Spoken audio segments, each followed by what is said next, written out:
Yan, o, ganyan siya. Ito na siya, guys, so, nalagay ko na. Yan, ito na siya, o. Yan, ilagay ko na. Tapos, lagay ko ang aking, mashed potato. Ito ang masarap na mashed potato, guys. Yan, yung sinasabi ko sa inyo, o. Creamy siya, hindi siya dry. Yan, ilagay natin siya dito, o. Ganyan yan siya, yung parang cover mo siya. Yan. Yan, ito. Tapos, i-bake ko. Ang kalahati kasi yan, sa isa naman, para dito sa amin, ito sa kanila. Sabay na ito bukas ang baon nila. 5 piraso lang itong patatas ko, guys, ha? Ginawa kong mashed potato. Masarap talaga ang mashed potato, may itlog. Yan, ganito lang siya, oh. Tapos, i-bake ko na siya mamaya. Kasi na-preheat ko ng oven ko, pa-initin ko na muna. Diba, sobrang healthy, guys, ang pagkain. Wala akong may nilagay ng mga panimpla asin, mga ano. Nandun na siya sa cream of mushroom. Yan, tapos ganito, no. Shout out sa kasama ko siya, nagbibideo sa akin kasi mahirap pag ano. Yan, ganito lang siya, guys. O, tapos, pagkatapos niyan, mag-grated ako ng cheese. May cheese ako dito, ganyan lang siya. Tapos, mag-grated ako ng cheese. Ay, ang lambot na ng cheese ako. Paggawa ko kanina, hindi ko pala nalagay sa ano. Sa rep na.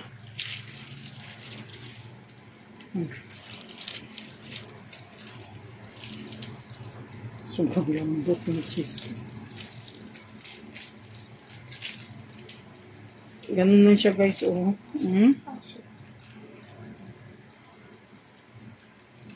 Ayan, sobrang lambot kasi.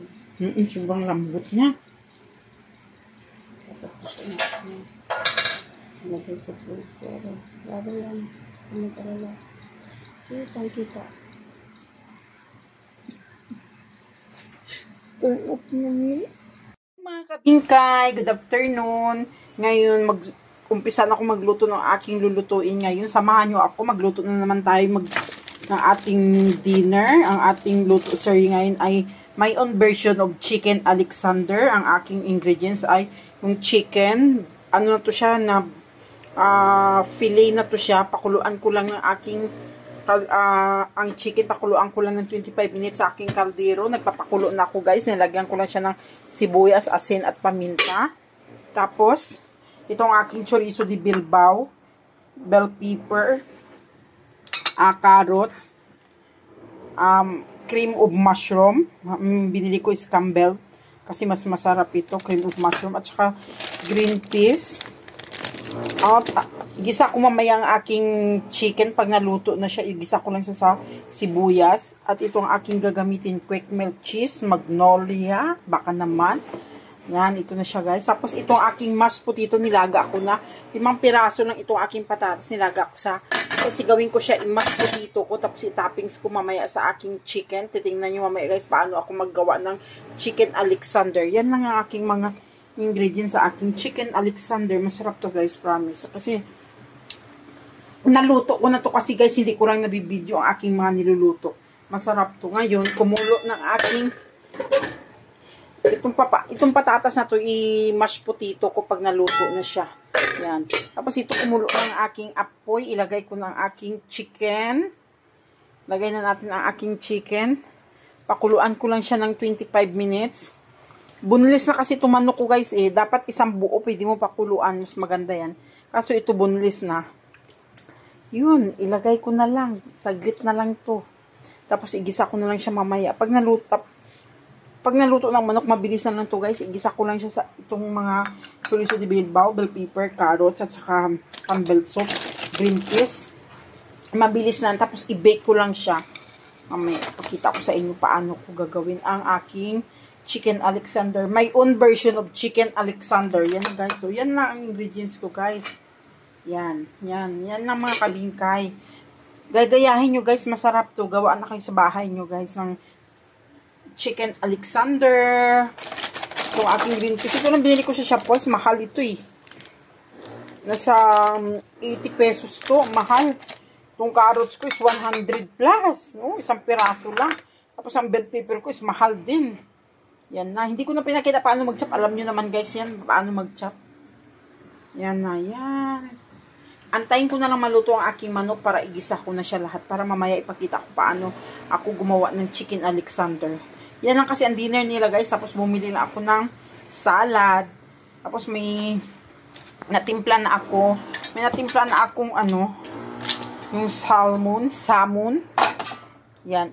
Yan, itirno ko na lang sa kanila mamaya. Tapos yan. Na-marinate ko na siya kagabi, yung salmon na yan. Yung maliliit lang ang nabili ko. Dun sa Shopwise. Kahapon. Tapos na-marinate ko na. Kaya, mamaya, yan ang itirno ko sa kanilang chicken Alexander. Yan na. Mamaya guys, so balikan ko kayo guys Guys, yan ang ating chicken. Malambot na siya. Hanguin ko na kasi ang slice ko siya. Mahimayin ko. Para magisa na ako igisa ko ng aking chicken sa butter. Butter kung wala kayo butter. Margarine. Kung wala kayo margarine, pwede butter. Yan. Ito lang. Tanggalin ko yung balat ng chicken mamaya. Kasi ang ating himay-himayin na para magisa. Para mabake ko na ang aking chicken Alexander. Ayan, ito.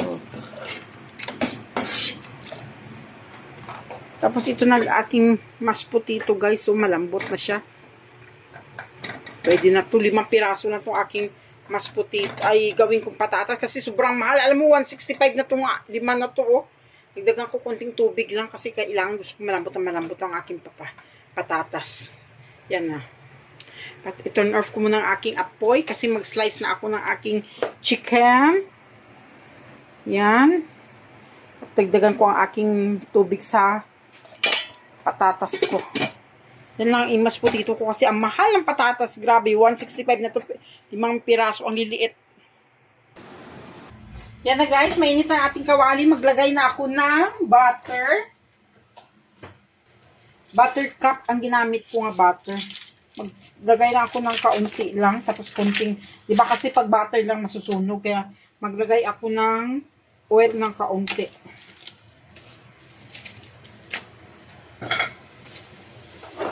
Para hindi siya masunog. Yan. Lagay ko lang konting oil lang. Konti lang.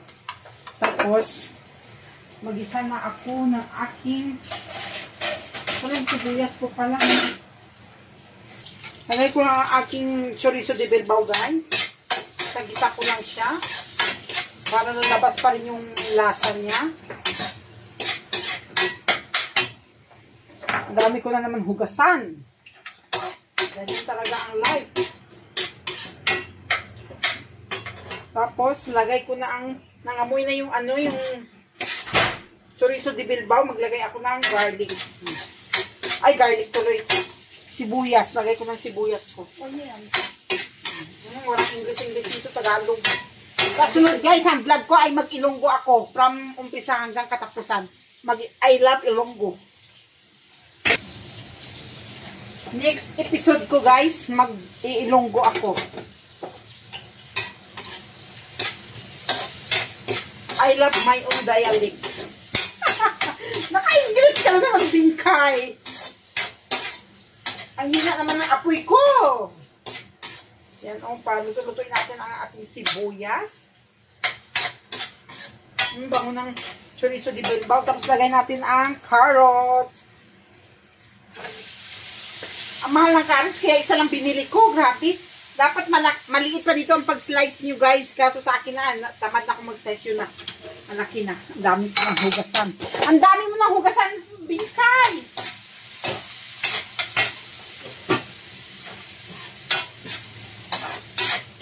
Gisa-gisa lang guys. Gisa-gisa lang. Tapos lagay natin ang ating bell pepper.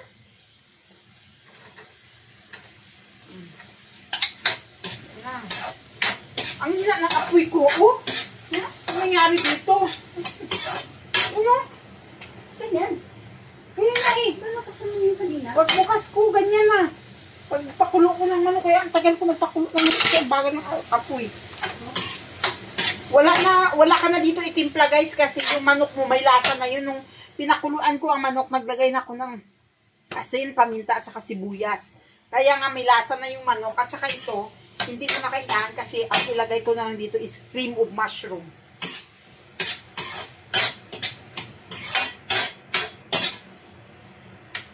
Yan, paluto-lutuin natin kasi ang bagal ng apoy ko ngayon, kainis. Nangyari, mamaya ayusin ko nga. Ayan na guys, ang ating ginigisa. Naayos ko lang aking gasol kasi kanina. Ang bagal ng ng apoy ko. Yan na to siya na oh. Oh. Agisa ko na siya ngayon. Pwede kung gusto nyo lagyan ng asparagus, pwede nyo lagyan. Tapos green peas, pwede na rin yan lagyan. Kasi wala ako asparagus, kaya green peas na lang aking ilagay.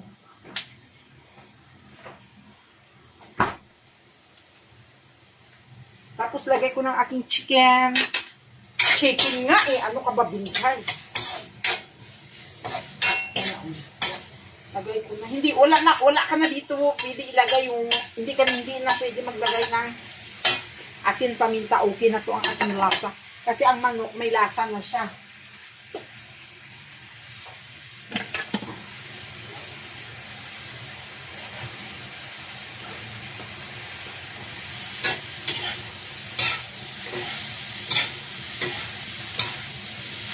Kung gusto nyo lagyan asparagus, pwede. Kung gusto nyo lagyan ng, basta kung mais, pwede nyo lagyan. Pwede, basta kung anong gusto nyo. Kaso sa akin, okay na to ang carrot at saka green peas. Okay na.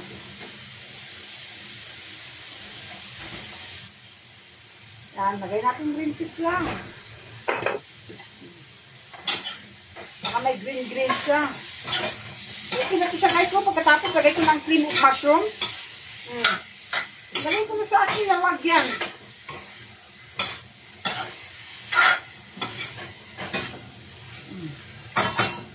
Ayan na siya oh. Ayan na guys. Ayan na siya guys oh. Yan, ito na. Pwede ko na ilagay ang aking cream of mushroom. Parang kulang yata ang aking cream of mushroom. Nadamihan ko.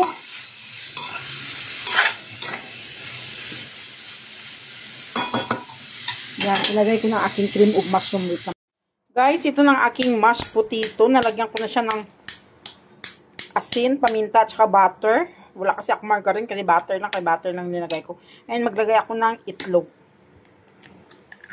Wala na, iwan pa. Malinis naman yan guys.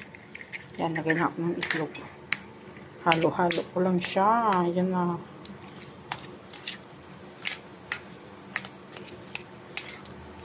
Ito ang itoppings ko ngayon sa aking chicken Alexander, guys. Yan.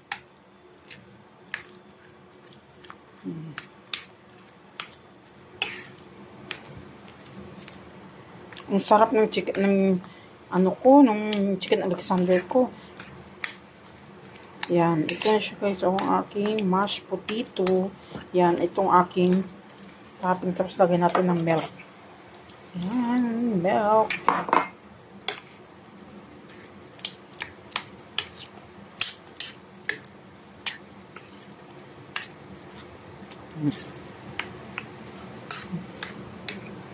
Kasi itong ating pang ano sa taas ng chicken Alexander natin. Toppings yan, ito. Yan. Sobrang, ano niya, durog na siya. Ito ang mas masarap. Yan.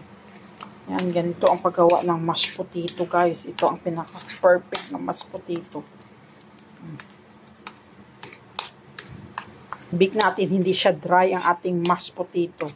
Kaya kailangan siya, lagyan natin siya ng egg at saka milk.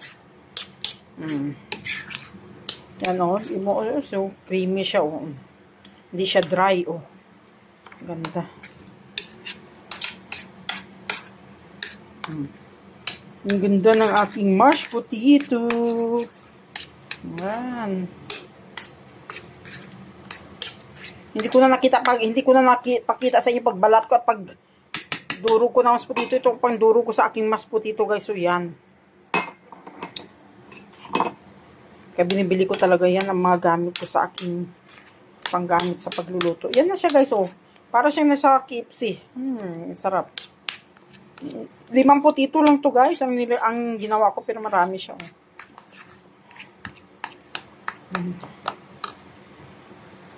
Okay na yan guys. Hintayin ko na aking chicken.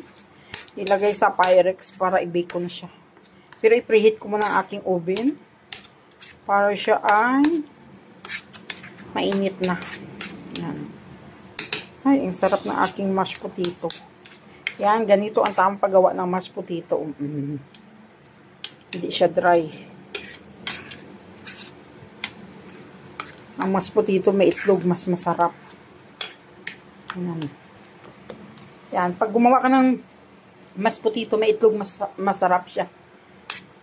Lalo siya nagbibigay ng linamnam sa mashed potato. Oh, yan, ang ganda. Kasing ganda mo, bingkay. Joke lang. Yan na guys, ayusin ko na aking magkuha muna ako ng Pyrex ko para i-arrange ko ang aking chicken Alexander. Ayan na sa guys, ito linagay ko na ng Campbell soup nga mushroom. Tapos, ito na lagay ko tong isa pa. Kasi parang kulang siya, kaya nga dinagdagan ko ng isa. Yan ang sarap niya guys, promise. Hindi mo na kailangan ito magdagdag ng asin at saka paminta. Okay na yung cream of mushroom. Yan ang sarap niya talaga guys. Yan na, ito na. Tapos ilagay ko na siya sa aking Pyrex. Kasi naka-mashed potato na ako, 'di ba? Yan siya guys. Ang i-oven ko to. Ito kahit hindi mo na nga pwede, kahit hindi mo na i-oven to Kung may torque ka, ano ba 'yun? Yan, ito ang sarap talaga ng chicken Alexander ko guys. Yan na siya. Yan na ang aking chicken Alexander. Yan. Lagay natin sa Pyrex. Para siya ating yan na, ang ating chicken Alexander. Yan. Ang sarap, grabe. Wala na timpla-timpla to guys. Kasi ang manok bago ko nilaga, tinimplahan ko na ang manok. Dapat ganyan talaga pag nag-ano ka ng manok. Paglaga mo pa lang, titimplahan mo na siya. Kaya hindi mo na kailangan lagyan ng asin o paminta pa. Yun guys, maglagay ako sa aking Pyrex. Yan na siya guys. So, nalagay ko na ang quick melt cheese ko. Yan. Ngayon, ilagay na natin sa aking oven. Kasi ang aking oven ay mainit na. Lagyan ko siya ng ilaw. Yan na. Sarap. Yan na guys, ilagay na natin. Guys, ayun na sa oven. Palutuin na lang natin ang ating quick melt cheese. Yan. Yan ang aking chicken Alexander. May natira pa sa amin to. Yung chicken Alexander ko, naluto na siya. Ang ganda tingnan. Tingnan mo. Mas maganda sunog-sunog yung cheese niya. Ano ito siya? Cream of mushroom at saka yung chicken. Yan. Ang ganda. Thank you guys. Thank you for watching. God bless. Bye.